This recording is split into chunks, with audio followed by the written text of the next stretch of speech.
Isang magandang umaga po sa lahat, kapwa ko Pilipino, mula Luzon hanggang Visayas, Mindanao. Ganoon na rin ang ating mga kababayan na nasa abroad. Isang magandang buhay po sa lahat. Pag-uusapan po natin tungkol po kay dating Pangulong Digong, ang kanyang kill remarks. Naimbag na bigat kayamin kadagiti kabsat tayo nga Ilocano, pastamot din kadagiti kakailyan tayo di Pilipinas. Agbyag dagiti Pilipino. Alright, mga kababayan, yari si dating Pangulong Digong Duterte kay General Torre. Iyan ang matunog na balita, mga kababayan. Yayariin ni General Torre itong si dating Pangulong Digong. Walang inaatrasan, walang kinatatakutan itong Chief of CIDG na si General Torre. Tubong Mindanao, matapang, matuwid, makapilipino. Yan si General Torre. At hindi niya po pinalampas itong si Pangulong Digong Duterte sa kanyang remarks. Yung pong tungkol sa pagpatay ng 15 senadores para daw po maipasok or makapasok ang kanyang mga manok. Ang kanyang mga manok na senadores, mga kababayan. Sa mga kakampi ng Duterte, abay, todo po ang tanggol nila sa dating Pangulo. As usual, yung pong linya nila na joke lang yan. Hindi na ba kayo nasanay? Narinig po natin si Senator Bato de la Rosa na hindi na ba kayo nasanay sa dating Pangulo? You know what? Mga palusot lang po yan ng mga maka-Duterte. Kanila pong pinoprotektahan, dinidepensahan ng kanilang idolo. Ang isang bad example na dating Pangulo, mga kababayan. Alright, bago po tayo magpatuloy, magandang umaga po sa lahat. Shoutout po sa aking mga followers and subscribers. Marami pong salamat sa inyo lahat sa panunood sa aking maliit pong channel. Sana po'y tulungan niyo po ako mapalaki ang ating channel. Paki-subscribe sa mga hindi pa po nakakapag-subscribe at share po ang ating mga videos sa inyong mga kaibigan at mga miyembro po ng inyong pamilya. Again, maraming salamat. Alright, balikan po natin itong si General Torre na nagsampa ng kaso kontra Digong Duterte. Ang dati pong direktor ng PNP Region 11 na si General Torre, siya po mismo ang nagsampa. Siya po mismo ang nagsampa ng kaso laban kay former President Digong Duterte. Alam niyo po, itong si General Torre, napakaganda po ang kanyang record.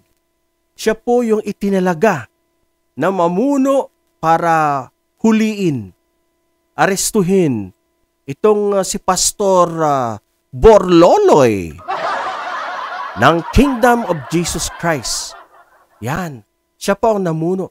Katakot-takot po na batikos, paninira, siya po ay pinapahiya ng mga DDS, ng mga miyembro po ng Kingdom of Jesus Christ.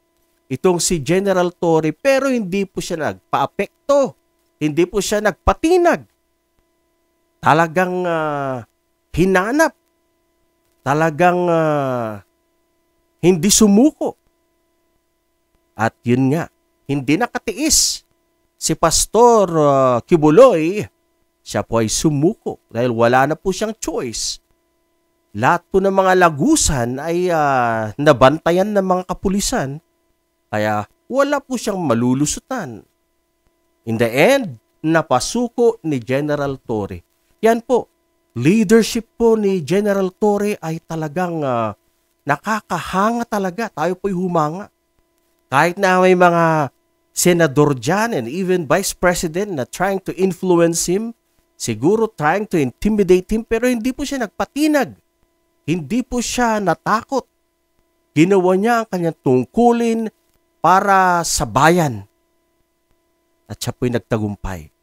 Dahil po dito, nakilala si General Torre. At ngayon, napakaganda na naman ng kanyang nagawa.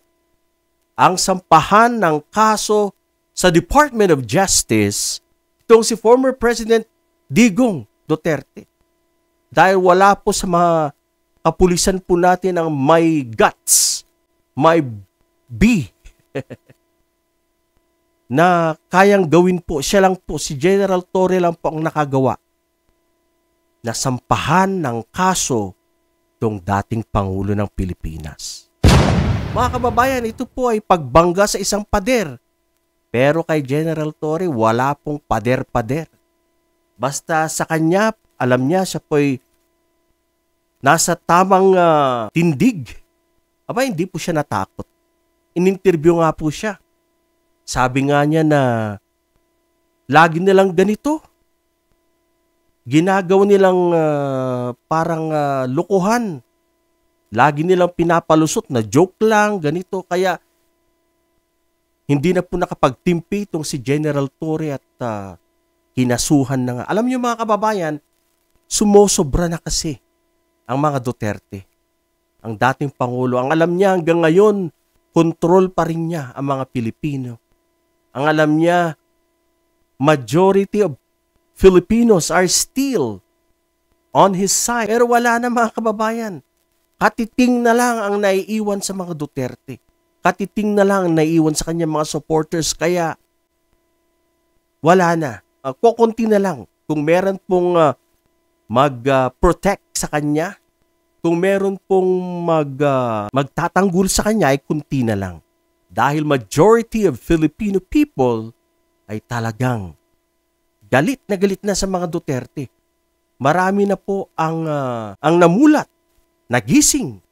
Dahil sila po ay dati pong mga supporters ng mga Duterte. Para po sa akin, job well done, General Torre. Ginawa mo ang nararapat. Tayo po'y sawang-sawa na sa mga ganitong pananalita. He's not a good example. He used to be a public servant, a government official, at yung pong kanya mga pahayag is very unbecoming sa isang taong nanungkulan or nanunungkulan sa isang gobyerno. Enough, it's enough. Huwag na po nating palampasin itong mga ganitong pananalita. Alam niyo mga kababayan, may pinagmanahan itong mga anak. Kung napapansin niyo po, ganito rin magsalita ang kanyang mga anak. Si Baste Duterte, na bobombahin daw ang teritoryo ng mga Marcos sa Lawag. Ganun din itong si Vice Presidente. Yung kanya pong sinabi na pupugutan ng ulo ang Pangulo. Ano pa ba? Yung pong tungkol sa yung mga pagbabanta, mga threats. Manang-mana po. Manang-mana sa tatay. So, mga kababayan, nakikita po natin ang upbringing ng pamilyang ito. Kung ano po yung naririnig ng mga bata sa matatanda, yan po ay may iwan sa kanila. Kaya ganyan din po magsalita yung mga anak. Nagmana sa nakatatanda. Nagmana sa magulang. Yan po ang naririnig nila sa bahay. Ang alam po siguro niya na pag sinasabi niya po itong mga kwentong ganito or mga pagbabantang ganito, ang alam niya po na nagaganahan ang mga taong nanonood sa kanya. Hindi na po 2016 ngayon. Ang mga Pilipino na po ngayon ay galit sa mga ganyang pananalita. Gusto na po nating baguhin ang old ways ng Duterte, ang old ways ng dating administrasyon. Yan ay sinusuka na ng taong bayan. Kailangan na po nating magpalit ng damit. Kailangan na po natin magbago. Kailangan na po nating mabuhay ng tama, tayo pong mga Pilipino. Ito po, ang mga klaseng pahayag na ganito ay it's not acceptable, mga kababayan. Kailangan pong mabago ito. And by the way, sa mga Kristiyano dyan, sa mga katulad po nating mga talagang aktibo po sa kanilang mga relihiyon, kung kayo po ay mga religious people at sumusuporta kayo sa ganitong klase ng leader, abay, double standard kayo. Double standard. Hindi po tama na atin pong sinusuportahan. Hindi po tama na gusto nating gayahin ang mga gawain ni Kristo. Pero hinahayaan lang natin itong gawain ng isang dating pangulo na hindi po tama. Ay yung pagpatay, alam naman po natin yan, nalabag sa batas ng Diyos.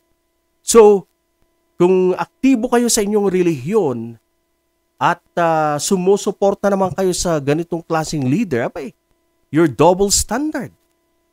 Dapat magalit kayo sa ganitong klaseng leader dahil masama ang kanyang mga pinagsasabi. At ang totoo niyan, 30,000, yan po ang pinaniniwalaang pinaslang ng dating administrasyon. Kaya isip-isip, mga kababayan. Yan, puro patayan ang mga pinagsasabi niya. So tayo'y sawang-sawa na dyan, mga kababayan. So wag po nating iboto ang bayolenteng grupong ito. Ang mga pro-Duterte, ang mga pro-China, mga kandidato ni Xi Jinping. Hindi po sila kailangan ng bayan. Sila po ang magpapatuloy na magbibigay ng bangungot at kahirapan sa ating bayan. Kaya magtulungan po tayo. Huwag po natin iboto ang mga PDP candidates. Ganun na rin, idagdag na rin natin ang mga trapo, mga kababayan. Iboto natin ang mga bago, matatalinong kandidato para pagka-senador. Ang dami po nila, mga makabayang senador, maka-Pilipino. At aanihin po natin ang mga blessings pag sila po ang ating pinaupo. More than 500 pesos po ang maibibigay sa atin. Mabibigyan po tayo ng isang magandang kabuhayan at tahimik na Pilipinas. Isang magandang buhay, mga kababayan ko. Sana'y patuloy po nating mahalin ng ating bayan. Maraming pong salamat.